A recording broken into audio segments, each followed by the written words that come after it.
like I'm in an ocean of energy. So the easiest way to understand is something like this.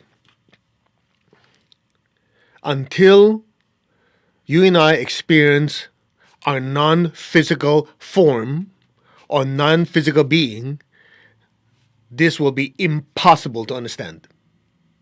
Because how could you put one physical drop of water into the ocean and expect the entire ocean's essence to mean that drop? Blows your mind, right? So, in order to understand it, you have to understand beyond the three-dimensional world. So, if you have a three-dimensional world, the easiest way to understand it is something like this.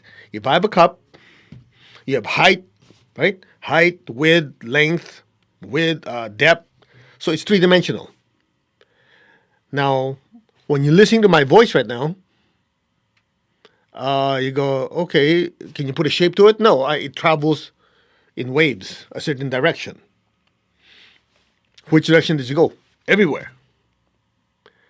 If you turn your any electronic equipment and it radiates electromagnetic field, which way does it go? In every direction. It's not like, well, it's here, but here, but here. No, you can't. So that's just an easy way to kind of understand why, in order to understand oneness, in order to understand something beyond the three-dimensional world, you have to go up in frequency. Okay? Now, let's go back to the basics. If I have you move your body, you say, I'm moving the body. I have you feel a certain emotion, you say, I'm feeling happiness or joy or otherwise. Think of a thought, I'm thinking of a car, a house, whatever you're thinking of. So the I am is the mover, the feeler, and thinker. And so this I am, which is the soul, is also called anima in Italian, like the word animate. It animates the body, the emotional body, and the mental body in order to create movement, feelings, and thoughts. So what is this anima or this soul made of? Obviously, it's not matter because you can't weigh it. You can't touch it, at least not physically. It doesn't have mass.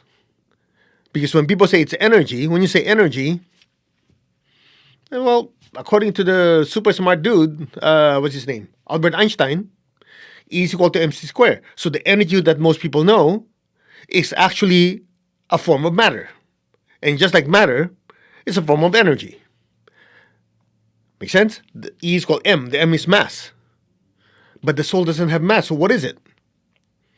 And the closest thing we have that we can equate it to, something that travels in every direction but has no mass, is light. That's why when you do your meditation, when you feel your bum or your butt doesn't touch the chair anymore, or at least you're not feeling it, and it feels like you're floating in the middle of nowhere, but you feel like you're experiencing sensations beyond your physical form, you're going, wow. It feels like my consciousness, my attention is everywhere. So it's just that light radiating in every direction. When you experience that, it's a form of enlightenment. Enlightenment is nothing more than experiencing yourself as a being of light. So this soul, the spiritual self, is a being of light. Now, why is this important? Because it is only by understanding the soul is a being of light would it make sense what Rumi was saying, that you are not a drop in the ocean, the entire ocean is actually in that one drop. In other words, your essence as a spiritual being of energy radiating in every direction, so is every other being around you. When all these beings of light radiate in every direction in the entire universe, they're all interconnected more than just a network. The consciousness is actually one, so there's individuality and universality at the same time. So that's why when you're meditating, the higher you go in frequency, the more you experience yourself beyond your physical limitation. Like, yeah, I'm sensing that not only my chest is up to here, but I could feel like something here, something there. And some of you, when you're meditating, go, hey, that's weird. How come I can feel like as if I'm in every direction? Because when you tap into that consciousness, It's just like the entire ocean of energy in the universe is now accessible to you instantaneously. That is the meaning of the entire ocean is actually in that drop. Now, let's take it one step further. Many years ago, we had a class called Higher Clairvoyance. And Grandmaster Tuo Kok Sui was teaching the class. And I remember people were giving comments. So I saw this in the meditation, or I was looking at someone's aura. I saw this, I saw that. And one student raised her hand during the exercise. Her message said, okay, look at my heart. Look at the physical heart, the chest, and just look at the energy. And one of the students, after the short exercise, was almost in tears. She goes, it was weird. I was looking at your physical body. I was looking at your heart. And suddenly, it's as if I saw the whole galaxy in the entire universe. That teacher was quiet. He goes, very interesting. That's all he said. No ego. No, it's like, of course, man, I'm super. No, he didn't say it. Very good, very interesting. Okay, next, who else? That's all he said. And later on in conversation, privately, he explained it to me. He said, when the soul has experienced oneness with God and oneness with all, when another person tunes into that person who's experienced that oneness, the one who's observing or tuning in gets a glimpse of what that soul has experienced. So essentially what the student experienced was, by looking at the teacher's heart, and since the teacher has experienced oneness with God and oneness with all, it's as if the student suddenly got access to the entire network. Now you go, okay, that's great and wonderful. How do I do that for myself? When you do your meditation on a regular basis, the longer you stay in the stillness, the more your consciousness is able to expand further. Unfortunately, because of society, just look at your phone. I mean, look at, people said they want to be healed of addiction, right? Think about it. What's the first thing most people do when their body wakes up? Picks up the phone. What's the last thing a person does before they go to bed? They look at their phone. So there's constant creating of thoughts and emotions and movement. So let me just review this for you.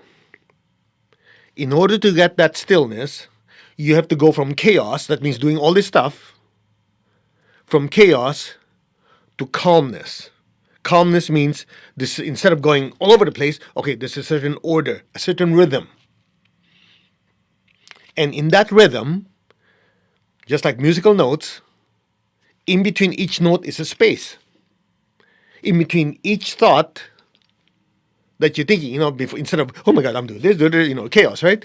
When you go into a certain level of order, where you go, okay, step one, this is what I need to do. Step two, I need to think of this. Step three, once there's some form of order, rhythm, then the next step is to put your attention on the space in between each thought and each emotion. That's where it moves to silence. Silence is basically in between two sounds, isn't it? So if somebody's talking, there's no silence because it keeps going. But when somebody stops talking, you go, oh, finally some quiet and silence. Now think about it. People have been talking, or there's now noise on TV or radio, whatever, right? When it stops, before the next one comes along, that's what you call silence, which is actually the gap. So in that gap, from chaos to silence, from chaos to order, calmness, rhythm, then we dive deeper into the space in between sounds, in between thoughts and emotions. That's what you call silence. Only when you get to that silence can you get to stillness. And only in stillness can you experience your true nature as a being of light, therefore experiencing that expansion.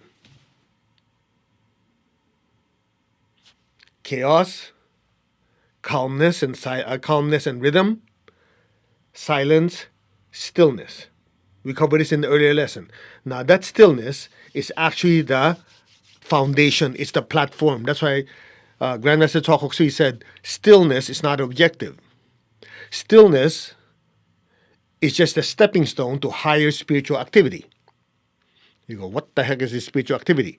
That spiritual activity is the soul, the spiritual self, realizing not only is it not the body, emotions, or thoughts, the soul is experiencing connection with all beings, with the entire universe. And that has many levels. Make sense? So, with the way social media is, with the internet and everything else happening in the world, no wonder you have chaos. Everybody's trying to pull your attention. Okay, look at me. Do this. Buy me. Talk to me. Do this. Everything's all this attention. When are you going to ever have any form of order? Oh, at night when finally I can watch some TV, read a book. Okay, all that's getting you is calmness, which is still tons better than chaos, right? But you know what happens? If all you get to is calmness, you're still very close to chaos. So if you have chaos, calmness, that's going to go on for a long, long time. Until you introduce silence, the person's always going to be on a roller coaster. And that's where meditation comes in. That's where a retreat comes in. That's where you go out on a track, you're walking, you go on a hike or whatever, just by yourself. No sound, no noise, or just being with nature. You get a glimpse of that silence. Now, if you go on those tracks and those walks and you have blaring music playing, well, the best you can do is you enjoy yourself. No spiritual experience. And now, of course, it depends on your standard. Because some people say, oh, what do you mean no spiritual experience? When I'm with nature, I'm playing my music, I'm feeling like with the air, the ground, I'm by myself, no stress, there's spiritual experience. Yes, but you see, when you say spiritual experience, there are many levels of spiritual experience. Spiritual experience goes up in frequency. So, as you do your meditation, in a very short time, you're able to climb that ladder from chaos to calmness to silence to stillness to expansion or oneness. That's it. Very simple. So it should be part of your routine every single day to experience some level of silence, but don't stop there. You go, oh, finally, everybody shut up, it's quiet. No, not good enough. You have to go higher. Now that it's silent, let me meditate on that silence. And then as you keep meditating, putting your attention on that silence, it becomes very, very still. So each person should have at least 2 to 3 minutes of stillness every single day. I don't care if you do it through meditation, you do it through prayer, whatever it is. There has to be some level of silence. And then from silence into stillness. Now, let's touch on prayer real fast and we do our meditation. So in prayer, Lord God, please bless me, whoever you're praying to. Inside tip here. As you keep talking, at some point, you have to shut up so that you can hear what's coming back. True? It's like having a conversation. All you do is yak, yak, yak, yak, yak, yak, and then, okay, I'm done. You leave. How much sense does that make? But a lot of people I know, that's how they pray. Lord God, please bless me with this, bless me with that, blah, blah, blah. Thank you, Lord, for listening. Done, finished. Hello, aren't you interested to the feedback? That feedback requires, guess what? Zip it. Silence. From that silence, the incoming response is received, and from there, you experience silence, stillness, download. Same thing. So one of the reasons why people have problems, they don't shut up.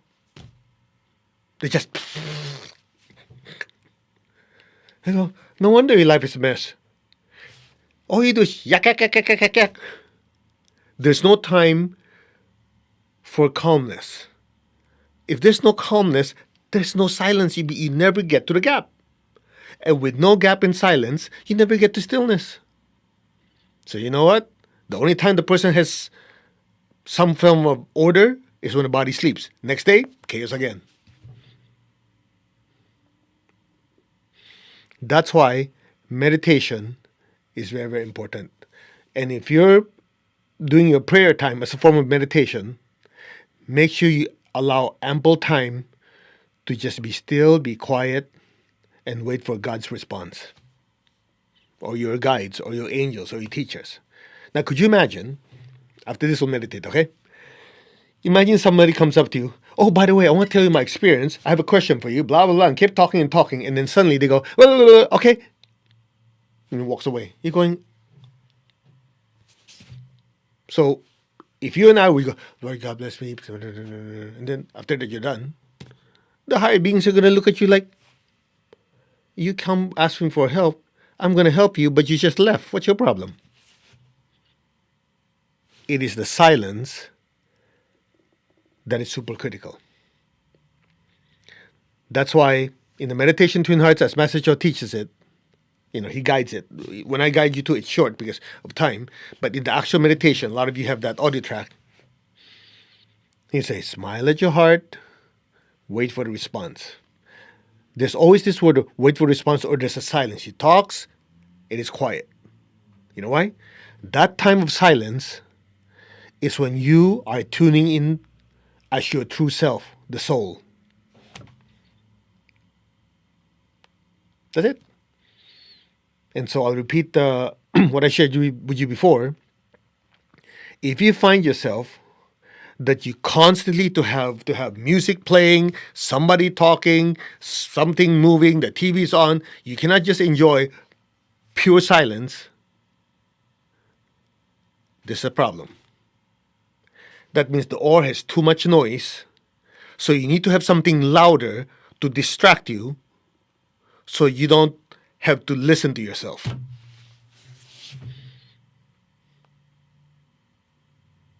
One of the ways you know you're spiritually advancing to the higher realms, if you will, is you can shut everything off, be completely quiet for at least 2-3 minutes, and be perfectly fine with it. That's one of the simple tests. I'll wait for this thing to shut up too. So anyway, clear? Just that's why at night I turn the phone off, everything off. When you meditation, everything off. And it is that time you get to tune into your true self. Now, in the Meditation Twin Hearts, you notice we always have that gap afterwards, right? That silence. That's 3.5 minutes. Don't do what I did before. Before I understood this, I was Messenger's worst student probably. You know what I used to do? In that silence, I would fast forward it. Doosh. Dumbass. For many years, I didn't realize. I go, okay, be still, be aware, let go. First thing my engineering mind goes, let go of what? And there's silence 3.5 minutes. Well, if I'm in a group of people, I'll just sit there going, okay. Well, everybody's like, not only till years later, when Master Cho explained it to me, I go, oh man, I wasted all those years. I was meditating and yet I was fast forwarding it. I didn't know. I thought it was a waste of time having that 3.5 minutes of silence. Now I'm going, I don't want anybody to have to go through the stupid thing I went through. That's how important that silence that leads to stillness is. So when you do our meditation here, number one, you notice we don't use music. Well, first of all, I don't do it because that way I can keep going. But music is important when you're with people who are not meditators yet. Because the emotions, the thoughts are all over the place. You need music, listen carefully, you need music to pull their chaotic thoughts and emotions and put it into a certain rhythm. Think about it. When music is playing that you like, or meditation music, what happens? You're thinking of this, you're thinking of that. Oh, I have to listen to music. Yeah. So instead of putting attention on your thoughts and emotions and everything else, you're forced to what? Go with the flow of the music. So right there and then, from chaos, they already brought you to what? To a certain calmness and order. And from there, as the meditation goes along, at some point you have to shut off the music. Otherwise, what happens? You get stuck with the calmness, never get to the silence. And of course, never get to the silence, forget stillness. That's it. Okay, so let's meditate. Sorry, the lesson was a little too long, but I think it is important to drive home the point. Take the time to be silent. By the way, one more thing. When you're in a group of people, next time, try observing who can stay quiet the longest. You know, there's some people, you notice that? They just have to talk in order to talk. They have to do something. You know why? Because there's so much chaos in their consciousness, they can't stand, they're going to explode. So the mouth has to open and go, blah, like that. Anybody been there? All of us have been there, right? So that's how you tell. Again, this is not to judge, but just observe. Ah, I noticed this person doesn't have calmness. So for yourself, that's a test. Can you meet a group of people and only say things when it's important or if it's relevant? The rest of the time, just observe. The act of observing, that alone allows you to have silence in your mind, be able to observe, and then I'll end with this. Once you experience that silence and that stillness, you, the soul, the spirit yourself, gets to decide how to think, how to speak, how to act. That's it. Ready? Be aware of your crown. I am that. I'm not the body, not the emotion or the thoughts. I am the soul. I am a spiritual being of divine intelligence, divine love, and divine power. I am that, the soul, the spiritual self. I am connected in one to my higher soul. I am connected in one to the divine spark within me. I am a child of God. I am one with God. I am one with all. There's only oneness. Be still.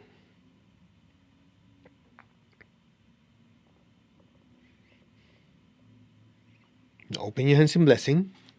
We will do the great invocation. Similar to the meditation Twin Hearts, we allow ourselves to simply be channels to bless the earth with divine intelligence, divine love, and divine power. Now repeat after me. We are one. Our hearts are one, our souls are one, our spirits are one. There's only oneness. Now visualize the earth in front of you. Let's chant Om collectively 3 times. Om. Om. Om.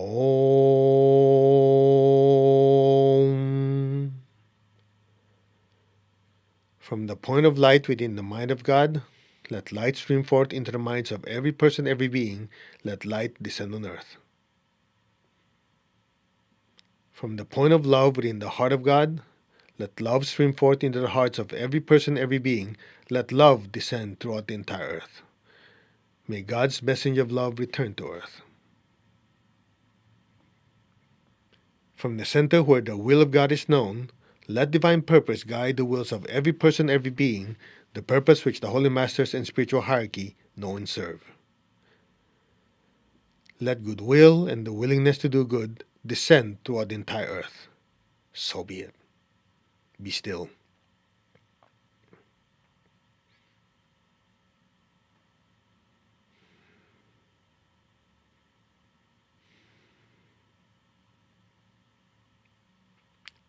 From the point of light within the mind of God, let light stream forth into the minds of every person, every being. Let light descend on earth.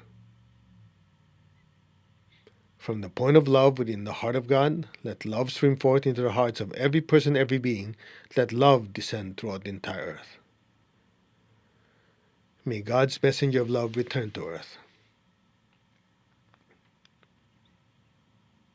From the center which we call the human race, from the center where the will of God is known, let divine purpose guide the wills of every person, every being, the purpose which the holy masters and spiritual hierarchy know and serve. Let goodwill and the willingness to do good descend throughout the entire earth. So be it. From the center which we call the human race, let the plan of love and light work out, and may it seal the door where any evil dwells. Let light, love, and power descend throughout the entire earth. Let light, love, and power restore and manifest the divine plan on earth now. So be it. Be still and just let the blessings of divine intelligence, divine love, divine power flow through us.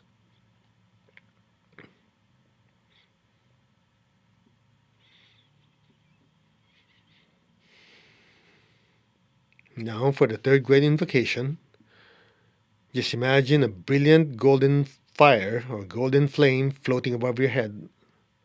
Put your entire attention in that golden light. The rest will be done for you.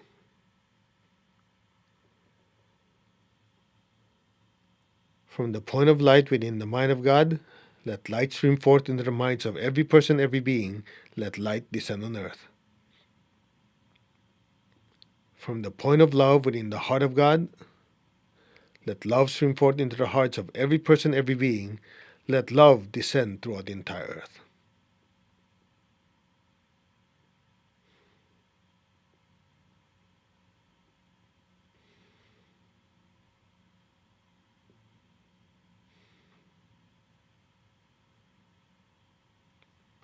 From the center where the will of God is known, let divine purpose guide the wills of every person, every being, the purpose which the holy masters and spiritual hierarchy know and serve. Let goodwill and the willingness to do good descend toward the entire earth now. So be it.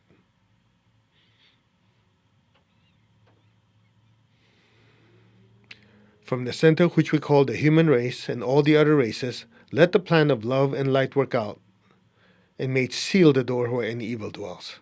Let light, love, and power descend toward the entire earth. Let light, love, and power restore and manifest the divine plan on earth now. So be it. Om.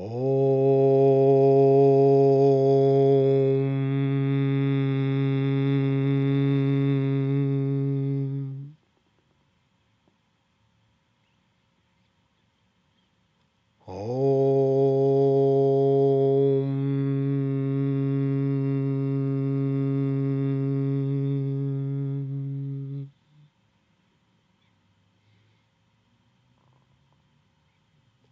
Om.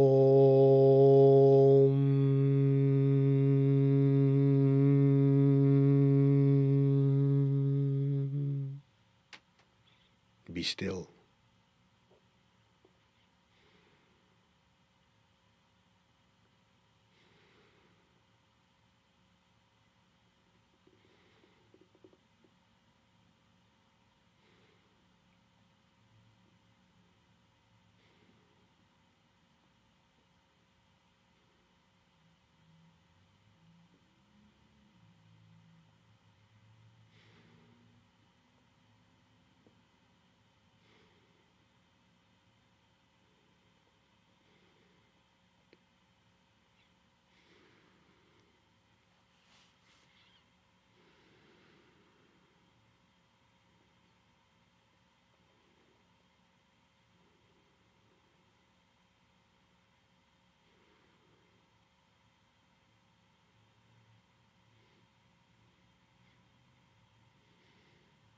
Gently very slowly, very gently and slowly, come back to your physical body. Gently, slowly move your fingers and toes, and gently and slowly come back.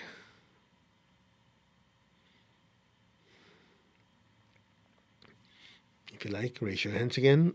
Bless all the people you love. Fill them with golden light. May all of them be blessed with good health, with much happiness, with abundance and prosperity, and with spirituality, so be it. Bless your job, your career with success, with progress, with advancement and success. So be it. Now bless the earth through your feet and the base of your spine and your hands. Fill the earth below you with golden light. Let our beloved Mother Earth be blessed with divine light, divine love, and divine power. Let our beloved Mother Earth be healed, regenerated, and revitalized. Blessings be to Mother Earth. So be it. Let's give thanks to the Divine Supreme God, Divine Father, Mother. Thank you to all the spiritual elders, holy masters, saints, archangels, holy angels, spiritual helpers. We thank you. Personally, to my teacher, Master Chow Kok Sui, Mahaguji Meling, thank you in full faith, and so it is. Now, a byproduct of the meditation is the quick test we're going to do. So, with your eyes open, just be still. Just be quiet. Don't say anything. Observe your thoughts, your emotions. Observe what's going on inside.